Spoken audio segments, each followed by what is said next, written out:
بسم اللہ الرحمن الرحیم۔ آج ہم بات کریں گے فرعون کی۔ فرعون جو کہ ایک نہایت بد کردار اور ظالم شخص تھا، جس نے اپنے لوگوں کو حکم دیا کہ مجھے سجدہ کرو، اور جو انکار کرتا وہ اس پر ظلم کے پہاڑ ڈھا دیتا۔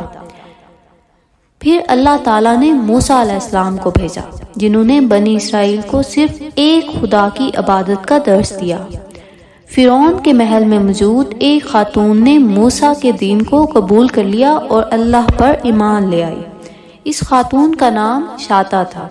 یہ خاتون فرعون کی باندی تھی۔ فرعون نے اسے اپنی بیٹی کی خدمت کے لیے رکھا ہوا تھا۔ ایک دن یہ خادمہ فرعون کی بیٹی کے بالوں میں کنگھی کر رہی تھی۔ خدا کا کرنا یوں ہوا کہ کنگھی اس کے ہاتھوں سے گر پڑی۔ وہ اٹھانے لگی تو اس کے منہ سے بے ساختہ نکلا بسم اللہ۔ اس پر فرعون کی بیٹی بولی، تو نے آج عجیب کلمہ بولا، کیا تو میرے باپ کو خدا نہیں مانتی؟ کیا تو موسیٰ کے خدا پر ایمان لے آئی ہے؟ بتا تیرا رب کون ہے؟ خاتمہ نے جواب دیا، میرا، تمہارا اور ہم سب کا خدا تو وہی صرف ایک اللہ ہے، جس نے ہم سب کو پیدا فرمایا، اور وہی تیرے باپ کا رب ہے۔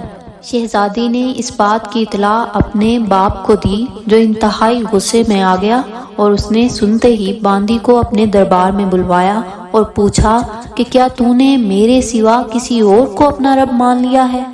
خادمہ نے صاف کہہ دیا کہ میں اللہ کے سوا کسی کو اپنا رب نہیں مانتی۔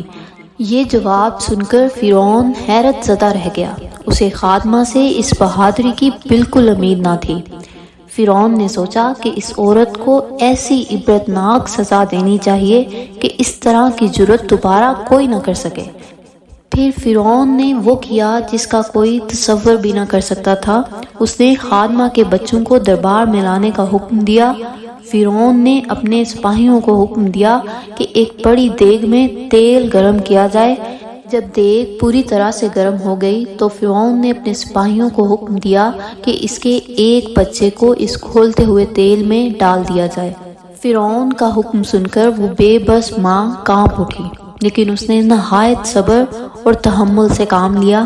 سپاہیوں نے اس کی آنکھوں کے سامنے اس کے لختے جگر کو بڑی بے دردی سے کھولتے ہوئے تیل میں ڈال دیا، اور چند ہی لمحوں میں اس کی ہڈیاں تیل میں تیرنے لگیں۔ فرعون نے اب خادمہ کی طرف دیکھا اور کہا، اب بھی وقت ہے، اس خدا کو چھوڑ کر مجھے خدا مان لو۔ لیکن خاتون کی ہمت کا جواب نہیں۔ اس نے فرعون کو خدا تسلیم کرنے سے صاف انکار کر دیا۔ فرعون اس ثابت قدمی اور دلیری کو دیکھ کر دھنگ رہ گیا۔ تھوڑی ہی دیر میں اس کے باقی بچوں کو بھی تیل میں ڈال کر ہلاک کر دیا گیا۔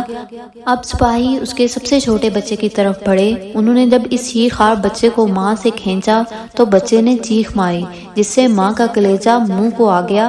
وہ زمین پر گر پڑی اور زاروں قطار رونے لگی۔ وہ عظمت والا لاشریک خدا اس عورت پر گزرنے والی قیامت سے بے خبر نہ تھا۔ اب ایک معجزہ ہوا۔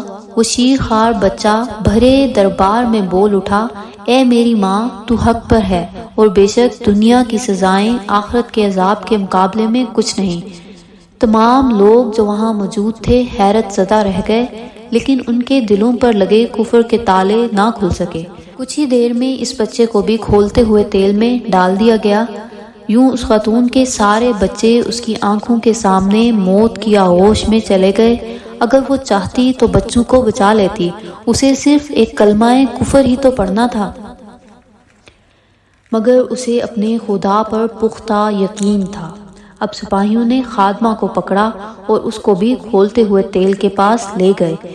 اس بے بس خادمہ نے چیختے ہوئے کہا کہ میری ایک درخواست ہے۔ فرعون نے سوچا کہ اب خادمہ اسے رب تسلیم کر لے گی، سو اس نے کہا، بولو کیا خواہش ہے تمہاری؟ اس نے کہا، تم میری اور میرے بچوں کی ہڈیاں اکٹھی کر کے ایک جگہ دفن کر دینا۔ پھر اس نے اپنی آنکھیں بند کر لیں اور اسے بھی جلتے ہوئے تیل کی دیگ میں پھینک دیا گیا۔ اس واقعے کے 2000 سال بعد نبی اکرم صلی اللہ علیہ وآلہ وسلم اس دنیا میں تشریف لائے۔ آپ کو جب معراج کے سفر پہ لے جایا گیا تو جب آپ مصر کے پاس سے گزرے تو آپ کو ایک خوشبو آنے لگی۔ آپ نے جبرائیل علیہ السلام سے پوچھا کہ یہ خوشبو کس کی ہے؟ تو جبرائیل نے کہا کہ فرعون کی ایک باندی تھی جس نے اپنے ایمان کی خاطر اپنی اور اپنے بچوں کی جان دے دی تھی۔ اس کی ہڈیاں جہاں دفن کی گئیں اس جگہ سے اس دن سے لے کر قیامت تک خوشبو آتی رہے گی۔ سبحان اللہ۔ اگر آپ کو ہماری یہ ویڈیو پسند آئی تو اس کو لائک کریں، اور اگر آپ اس طرح کا مزید کانٹینٹ دیکھنا چاہتے ہیں تو ہمارے چینل کو سبسکرائب کریں۔ اللہ ہم سب کا حامی و ناصر ہو۔